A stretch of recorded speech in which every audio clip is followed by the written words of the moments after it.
soyez les bienvenus. Aujourd'hui, la conception d'une grille à tour.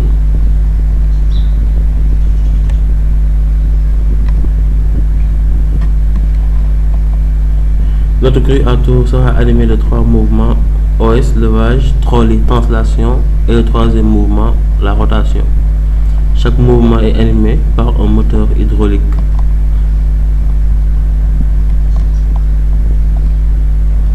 Ici, on a une représentation assez simplifiée de la grille à tour. On a le contrepoids, le chariot, les 2 roues en rouge, on a le câble et le chargement.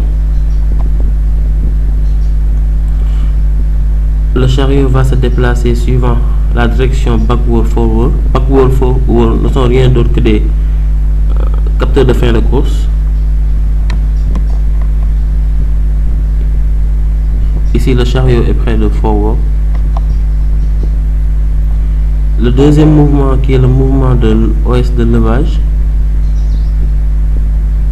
le chargement aura tendance à être soulevé en position up ou descendu en position down.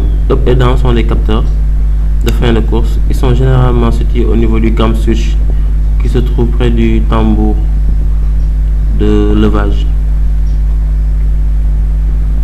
On a le troisième mouvement qui est le mouvement de rotation, permet à la grille de tourner autour d'elle-même sous l'angle de 360 degrés.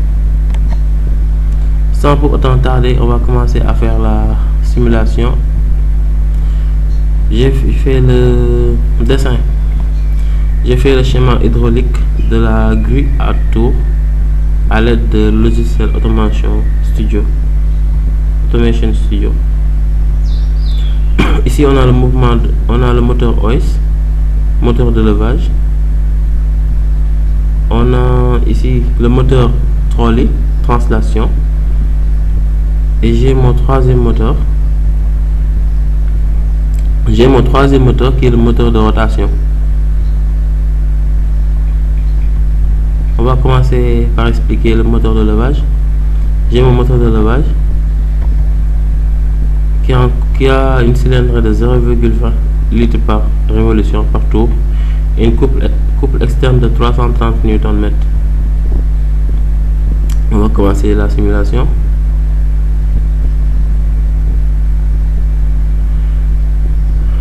Le moteur OS est commandé par le distributeur 4.3 à effet proportionnel. Ce distributeur est même commandé par la mallette OS levage. La mallette OS levage commande aussi le limiteur de débit à effet proportionnel. Si vous voyez bien, si j'utilise la mallette de levage, au fur et à mesure que je déplace la mallette, mon distributeur 4.3 et mon limiteur de débit à effet proportionnel auront tendance à bouger et ainsi commandera le moteur OS. De 0 à 10, on est en position montée et de 0 à moins 10, on est en position descente suivant l'axe des Y.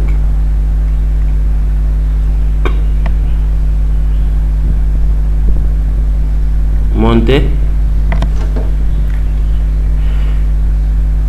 Si vous voyez bien, au fur et à mesure que j'actionne la mallette, le distributeur et le limiteur de débit à effet proportionnel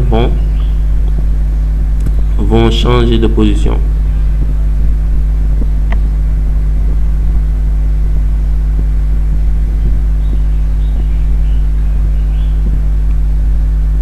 Là, je suis en position descente. Mon moteur hydraulique fonctionne comme une pompe, aspiration, refoulement. Et là, j'ai mon limiteur de débit à effet proportionnel carrément fermé. De ce coup, lui ne va plus passer de ce point-là vers ce point-là. Il va venir contourner le limiteur de débit à effet proportionnel pour venir passer vers le limiteur de débit réglable avec un taux d'ouverture de 10%. Ainsi, on aura une perte de charge assez importante qui se matérialise par couleur en rouge, qui signifie qu'on a une grande pression, couleur en bleu qui signifie qu'on a une pression assez moindre, assez faible. Et cette chute de pression se matérialise par un échauffement hydraulique, d'où l'effet d'installer ici un refroidisseur. Échauffement hydraulique ne se limite pas à cette zone seulement, il se limite aussi au moteur OS, parce que ici on a une différence de pression assez importante. Ici on a une différence de pression, on a échauffement de l'huile, car la puissance perdue est égale à P fois QV, le tout divisé par 612 fois N. P étant la différence de pression, QV étant le débit et N étant le rendement. Donc si dans un appareil on a un delta P assez conséquent, donc on a une puissance dissipée, et cette puissance dissipée n'est rien d'autre que de la chaleur de l'huile. Donc pour éviter des surchauffes sur mon circuit, je suis obligé d'installer près de mon réservoir un refroidisseur. Et au cours de la conception, j'ai eu quelques problèmes. En fait, le fonctionnement simultané de OS et de trolley va causer des problèmes au niveau de la grouillarture. Supposons que j'actionne la mallette pour lever. Supposons que j'actionne la mallette à pleine puissance pour faire le levage. En même temps, j'actionne la mallette de trolley de translation pour translater. Si j'arrête brusquement la translation, le chargement aura tendance à faire des balancements. Donc pour éviter ce système, j'étais obligé de placer un capteur de débit tout près du moteur OS. Ce capteur de débit va capter un débit assez faible. Et je vous rappelle qu'en hydraulique, le débit est intimement lié à la vitesse de rotation de mon moteur hydraulique. Donc ici, j'ai installé un capteur de débit qui va capter un débit de 80 cm3 par seconde avec une bande morte de 5 cm3 par seconde. S'il capte les 80 cm3 par seconde, il va ordonner au distributeur Sol 1 de se fermer et de ne plus alimenter le circuit de trolley, le circuit de translation. Que vous voyez, on va commencer la simulation. Vous voyez, en ce moment le débit est assez faible, pas assez faible, le débit est égal à 0.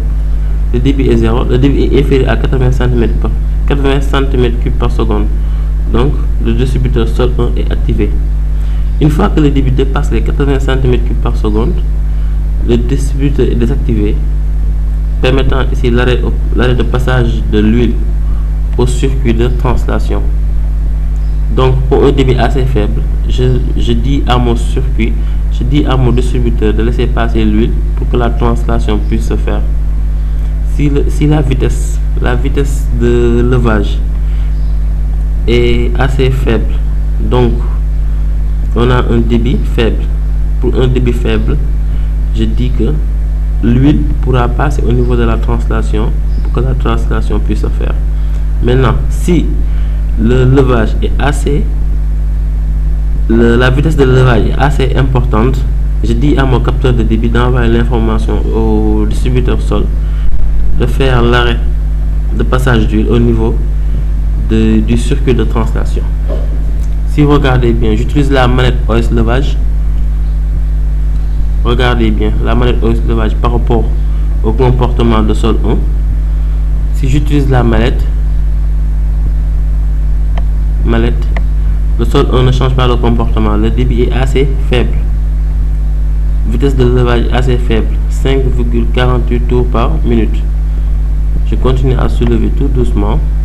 Voyez, à une vitesse de 20,49, le Sol 1 va plus être commandé, permettant ici l'arrêt d'arrivée d'huile au niveau de mon circuit de translation. C'est un système de blocage à débit que j'ai pu mettre en œuvre ici. C'est juste pour éviter les systèmes de balancement entre le fonctionnement simultané entre le OS et le trolley. Maintenant, si vous voyez bien, si j'utilise la mallette, vous voyez, j'utilise la mallette OIS, je suis en plein régime, je vais être en plein régime. Attendez, excusez-moi, je vais être en plein régime. Attendez. Ouais, il n'y a plus arrivé d'huile au niveau du circuit de translation. Donc, je vais faire la commande de... Attendez. Là, j'ai mon distributeur 4.3 à effet proportionnel. Cette manette va commander ce distributeur, manette trolley translation.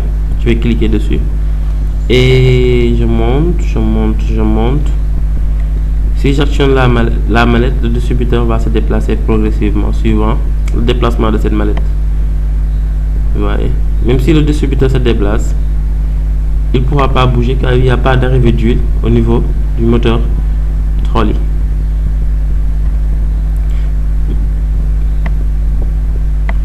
Vous voyez, moteur trolley, je laisse à la position.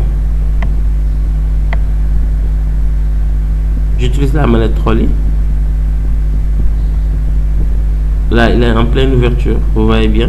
Donc, je laisse à cette position. Maintenant, je vais utiliser la manette OIS pour réduire la vitesse de manière assez conséquente. Je réduis la vitesse, je réduis la vitesse, je réduis la vitesse, je réduis la vitesse, je réduis la vitesse, pour permettre à mon distributeur sol de s'activer. Je réduis la vitesse, je réduis la vitesse. Pan. Ouais, s'active.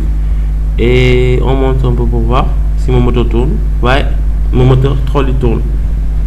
C'est un système de blocage ADB que j'ai mis en place. Ça me permet de faire un blocage entre le fonctionnement simultané entre le trolley et le OIS. Et là, je vais vous présenter mon troisième moteur qui n'est rien d'autre que la rotation.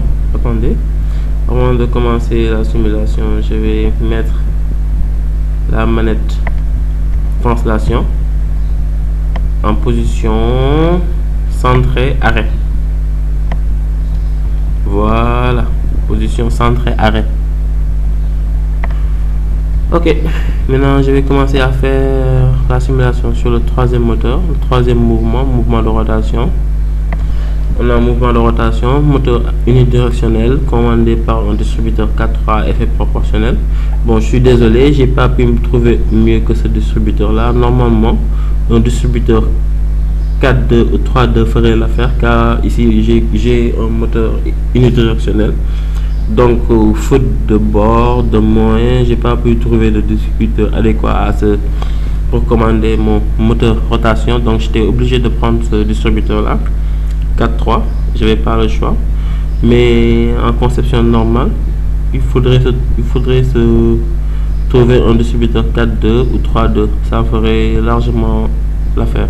Mais bon, ici j'ai j'ai un volant. Ce volant va commander le distributeur là. Ce distributeur va permettre au moteur de rotation à moteur unidirectionnel de s'activer.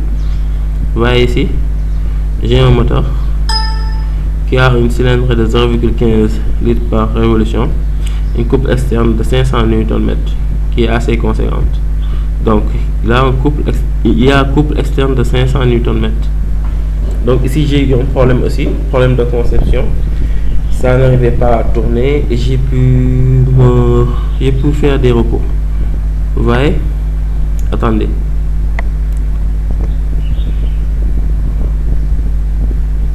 Vous voyez, chaque circuit, ici j'ai mon circuit, tout ça c'est un circuit de levage qui a un limiteur de pression 100 bar, d'arrêt à 100 bar pour protéger contre les surpressions. J'ai aussi le circuit de translation qui a un limiteur de pression protégé par 120 bar, protégé contre les surpressions. Là, j'ai mon troisième limiteur de pression qui est le limiteur de pression pour protéger le circuit de rotation 220 bars. Là, c'est que le couple externe est assez important, donc il fallait trouver une solution. Car si j'actionnais la mallette, je pouvais pas tourner le moteur là, car il y avait une couple une couple externe, un couple de 500 Nm assez important. Donc il fallait trouver une solution à ce problème. Donc j'étais obligé de mettre un clapet anti-retour piloté à la fermeture. Donc si j'actionne ce distributeur, donc je passe l'information pour dire que je donne l'autorisation à mon moteur de tourner.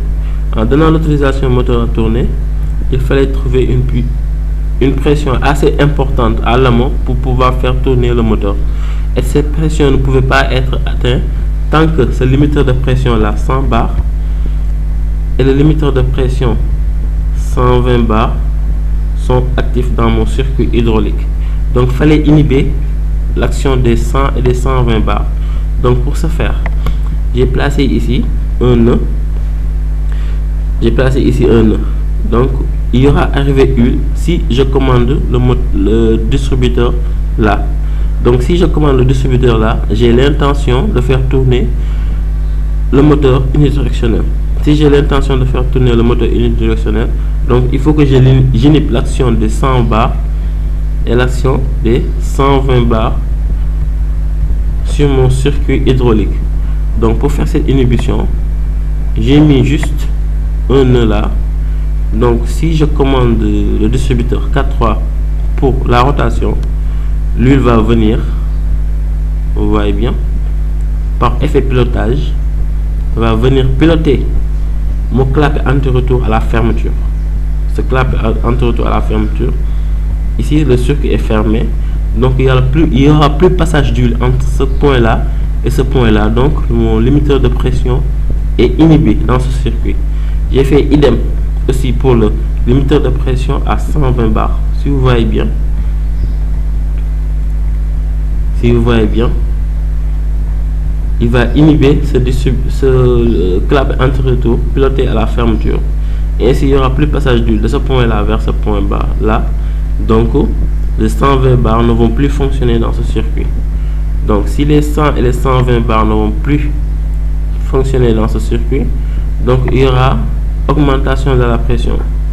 La pression l'huile ne va plus être acheminée au niveau du réservoir, et ça pourra dépasser les 100 et les 120 bars. Et s'il dépasse les 100 et les 120 bars, donc la pression va augmenter. Et si la pression augmente, ça va pouvoir faire tourner mon moteur hydraulique. Sachant que mon moteur hydraulique a un couple externe de 500 Nm. Et pour faire tourner un moteur hydraulique, il faut un couple est égal à M égale à 1,59 fois P fois la cylindrée. P étant la différence de pression à l'amont et à l'aval. Il faut que cette différence de pression soit assez suffisante pour pouvoir tourner le moteur de rotation. Donc j'ai utilisé un système d'inhibition des limiteurs de pression, les 100 et les 120 bars, pour pouvoir tourner mon moteur de rotation. Vous voyez ici, le volant va commander ce distributeur là. Vous voyez bien, si j'actionne le volant, le distributeur va changer de position. Ce clapet là va fermer. Regardez bien, faites l'observation. Vous voyez, l'huile arrive, il est fermé, il est plaqué. C'est l'astuce que j'ai pu trouver pour pouvoir inhiber l'action des 100 et des 120 bars sur mon circuit. Vous voyez bien. Et là, tranquillement, regardez, à l'amont il y a 215 bars. Si je pouvais pas inhiber ça, si je pouvais pas faire l'inhibition, on n'arrivait pas à ces 215 bars, parce que les 100 bars vont s'activer, et au bout de 102, 103, 104 bars, bon, l'huile va venir passer au niveau du réservoir. Il n'y aura pas assez de pression pour faire tourner le moteur hydraulique. Vous voyez. En même temps aussi, j'ai mis un système de verrouillage à débit. Ce capteur de débit que j'ai installé tout près du moteur de rotation va commander ainsi le distributeur Sol4 pour lui dire que, attendez, le capteur des débits, si je me rappelle bien, j'ai mis débit d'activation 2 GPM. Donc s'il arrive au niveau de 2 G, attendez,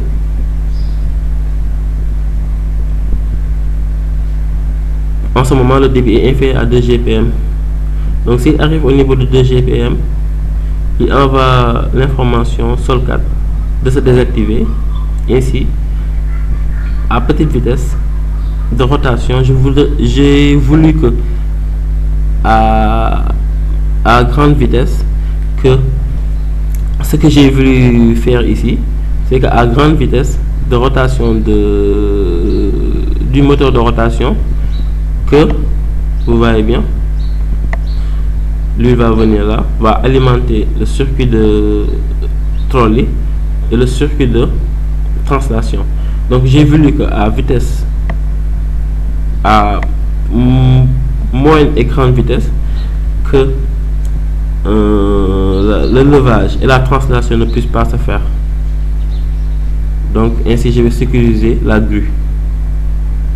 Quand temps de rotation avec une moyenne et une grande vitesse, que le mouvement de levage et le mouvement de translation ne soient pas possible. Regardez bien.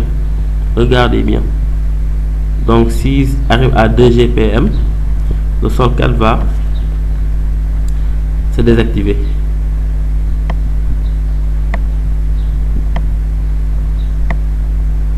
Voilà, se désactive, tac, permettant plus le passage d'huile vers le circuit de levage.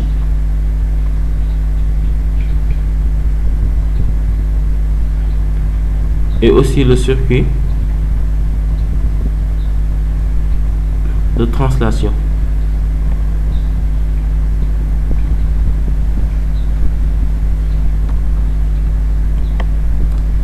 Le circuit de translation, voilà ce que j'ai pu, l'idée que j'ai eu à faire, à placer, à mettre en œuvre.